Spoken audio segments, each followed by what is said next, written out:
This here field,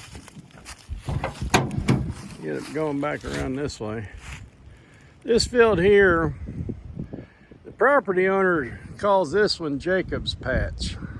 And I'll tell you what, this guy sure has taken a shine to my son, and I appreciate that. And so does Jacob. He kind of looks up upon him as another grandpa. He's already got one, but it don't hurt to have two.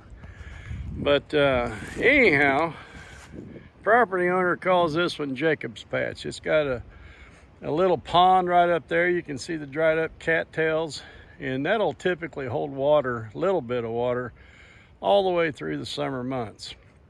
You know, it don't hold a whole lot of water, and it's sitting on top of a hill, so there's no runoff to go into it. It amazes me that it holds any water at all with all the rocks we got around here. But Jacob calls this field corn patch. There ain't no corn in it, but for whatever reason, he likes to call it corn patch.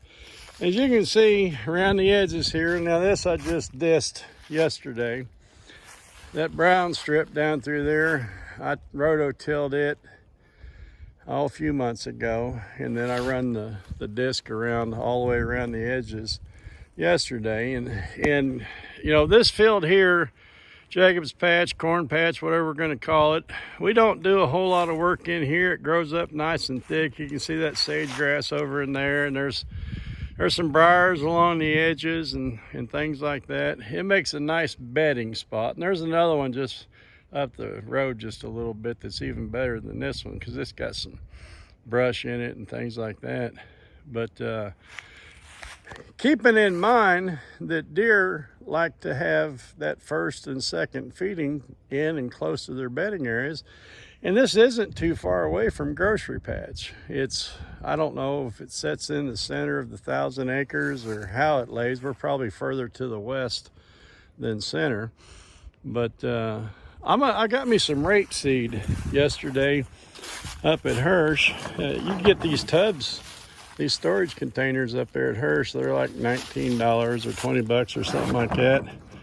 And they're good for storing, well, whatever. You can hide your bullets in it if you want.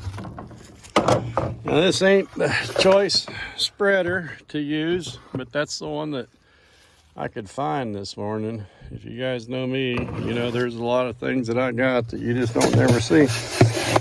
And while I was at Hirsch yesterday, Hirsch Farm and Feed Store, chicken feed and a whole lot more, I picked me up 10 pounds of rapeseed.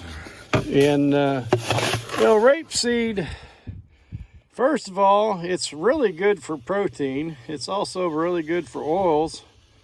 Don't confuse it with canola. They are in the same family though. But rapeseed grows to about 2 to 4 foot tall, gets a nice big leaf on it and whatnot. It's good for cover. It's good for grazing on. Deer like to forage through it.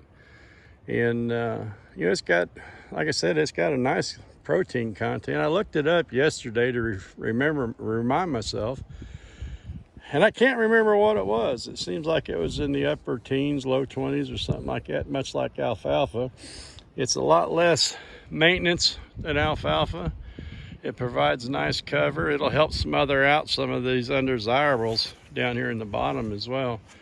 And I'm going to hand spread just right along that little trail right there. Now that tilled area goes all the way around the edges, but over there on the back side, we're going to do something different back there. Probably some radishes and turnips and more clover and things like that later in the year.